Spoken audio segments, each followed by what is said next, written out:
Siren Buddha Medicine, Regina's Rabbit Hole, Speaking with Wisdom, Chillin' After Park, and it ain't after dark. Ants, as you were saying. Ants, yes. What if stuff was switched? I like that. Yeah, and that could be metaphorical. Can we use that? Yeah. All right. So what I was saying is like we never when we think about things and we're looking down at the graph, we're just naming wow, like wow these letters. We was talking about that, and then I said, is that wow these letters? Particular.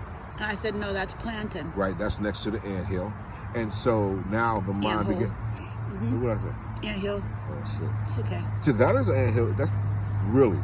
That's not if we an zoom in anthill. close, if we was walking, that's an ant hole. An ant hill are the mounds. They kind of like raise up. They're right. kind of really big. So that's good. So my thing is, if we were walking that, would it be an anthill to us if we was like on that surface? And that's what I got to. I said, imagine if life right there, and we know life is there because there's an ant hole. If it was able to switch, and we can become them, just for maybe whatever, and then we come back and say, damn, how was that? And the ant will be able to say, whoa, how was that? You know, and put that information together. That's when, you know, to me, you're talking about you astro-projecting. Can you astro-project to something like that? Yeah, I've often thought of things like that when spiders or, bugs or, bees and stuff kind of fly onto the porch and they disturb my so-called peace and get in my so-called space. That, what if in this large universal perspective, because that's a micro a micro vision that you had, but I'm thinking about on a macro level, there's always something bigger and badder, and we think that we're the top of the food chain and like there's nothing else.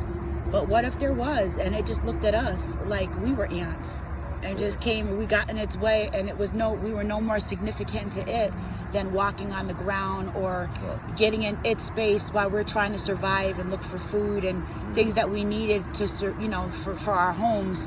It just swatted us and killed us because we got in its space, and we weren't even aware that, our lives affected something else on a larger level. They just kind of walk into our SWAT and our footsteps. You know what I'm saying? Right. If they become casualties, if they come on the surface, they're probably down there having a great party. You be like, yo, hold up, now I want to go, and then you should, it's like you leaving. They might just be living their life down there. I mean, yeah. I was watching this video once about how things look from different perspectives, and it was talking about moving from a two-dimensional space to three-dimensional, 3D, and how that might look like. The perspective of that object would look like it's overtaken. If something from another dimension popped into this dimension, it would like totally overshadow this dimension. And so I could only imagine how 1 foot would look to an anthole like that. Right. I mean, it probably look like how we look at a mountain or something. We won't even try to know that. You can invert that. Yeah. Imagine if the mountain is moving. Mountains move. That's probably how they look at us. Like I look at a mountain, we can't even come to it. Or the tree, you know what I'm saying? So they'd be like, okay, and then they know their distance. But maybe the outcasts is other people be exploring places they don't need to be. But we don't see, because we know it got to be way more. And how long did it take for them to build that up, only to know that it's going to get torn out? Right. And how long is the lifespan? I mean, the study of what's really underground, and we know that there's life under there. Yeah. All things are subject to change, and higher energies. It just got me thinking about the concept of a creator and things happening in life. You know what I'm saying? That it is what it is. They are what they are, and we are what we are. And things just happen. So on that note, now we get into a little the characters, right? So what is the characteristics of that which we don't think would be on there? What is the behavior though? All we know is the aggressive or non-aggressive, or what they eat. Do they have fear, emotions, because they communicate? So if they're living, that's all I need to know. They're living, and to respect that. And even in this reflection of the the macro micro kind of thing, I could see like, okay, even with the food, like these animals and stuff, these chickens or birds or you know, what do you call them, calves or whatever. They're walking along, minding their own business, and boom, they're subject to change. Something just comes along and whacks them and takes, you know what I'm saying? It's on. It's done. It's a done deal. It is what it is. And they were living their life, and they had a life. They were living beings and entities, and then all of a sudden, it's just. Well, there was definitely a presence of them. And I guess life is like that, right? For us too. You could look at it on so it's easier for me to accept my life the way it is, right? Being subject to change and things happening for better or worse, when I see that all things are subject in the universe to the same kind of rules.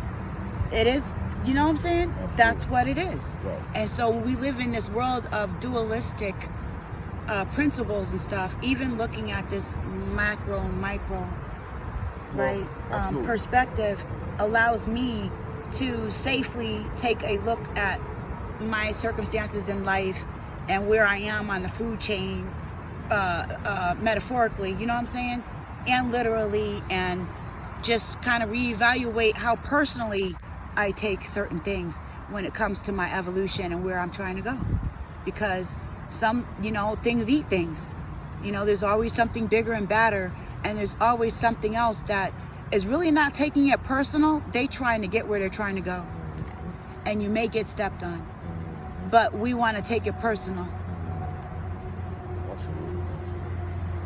Once again, when we're talking about, and going back to when we initially started, we're talking about the switch of that anthill, and we switch with that life which made the anthill, and we had to switch and then find ourselves, whoa, in comparison to this life that we live in here on the planet, from my experience, from my life, and what I experienced, I said, man, it seems like you're just always in competition, and then you get in competition with yourself, and then that's that ego comes, Do these guys have ego?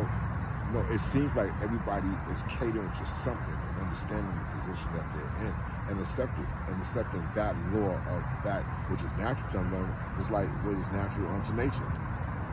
So yeah, it's complex. I think because of personal issues, we can't get beyond what we're naturally supposed to do. I don't think we use even a fraction of what we're supposed to do, but we're so focused by a system that is just really demoralizing us to So that can get gloomy, but what we really was talking about, right? We was talking about, No, you're right. I mean, some things are personal. Some people do get off on doing things, but then, even when you look at it on a macro, micro level, again, it's not personal because they have behavioral issues, and whatever happened to them in their life gave them the dynamics where you just happen to be that one in their path, just like those ants. You know what I'm saying? To get stepped on, for them to act out. It seems personal. You know what I'm saying? Like that footstep that I need to take. I need to get to where I want to go. And do you think that they're like, you know what, those people, they could have went the other direction and that's the second time this week this shit's personal. Right. I don't know, but I know that they're alive. And I know that what they do if they want to survive is we always see them rebuild. You come back here and that thing will be built up again, because that's what they do. They live, and they're here to live. They seem to take accountability because there's an order, and there's leaders that are put in places. Some people just not meant to be leaders, or in some instances are not. And with them, if you don't follow order, they devour one another, I think, instantly, And it seemingly they don't have too much toxins going on unless the toxins just to protect themselves overall. They don't seem to have interference like how we. That's why I believe that we as human beings have the dominant over the earth, period. Whatever is in charge is in charge. We know what's in charge right now, so we don't have to go there with it. Now other people start to start to come up with individualism, It depends on what you want, what I'm saying? We talk about overall, existing, because one exists within an individual on an individual basis, and then want to survive as a whole. But it doesn't. It's not working like that. Well, no, actually it does. I'm watching this game, right, and it's this perfect metaphor. on a macro level, the individual needs to want to win all by themselves, or they can't even be a part of the team. This child over here, this young man, Yeah, he looks really good. you know, how many times that ball gets stuck in there and he has to go keep retrieving it just to be a part of the game. And a little bit, watch a little baby probably go kick the ball up. But look, that child's observing for the future of the game, right? So, and she's got one in tow. Look, wait. And these two, even though they're playing a game which seems like they're pitted against each other, there is no game without each other. You see what I'm saying? So they're like, they can't even, these ants, right? They can't build their hole and accomplish their purpose of knowing how to build holes and build chambers and their elaborate tunnels and stuff like that if nobody steps on them, right? I mean, they're still going to do it, but the fact of the matter, that's going to get stuck on. We don't know when, but it's going to come to an end. And I think that's what life, like, we're not going to live on this planet for so long. So what do? Do we huff and puff, or do we try to really preserve? What I'm saying, yeah, is you do what you do. We do what we do. It is what it is, and that is this whole thing. And I like the analogy. We do what we do. You're right. But if we do what we're doing, doesn't make sense. They choose to play the game now. You see what I'm saying? They choose how they want to interact. That's the difference between us and what we call lower life forms, is that we choose to pick what part of this participation we want to interact with. They're choosing to play this game, and we're choosing this. It's the same kind of toggle back and forth. It's energy. We all have a purpose and do what we do, which leads us to thinking about ending this conversation and going on to the next one, where we talked about the health benefits of right, from the wild leaf lettuce. Yeah, so this is Siren Buddha Medicine, Regina's Rabbit Hole, speaking with wisdom. And stay tuned for the benefits of wild leaf lettuce and our little journey of health that we're going to talk about. Much love to you and yours. Peace. I'm out.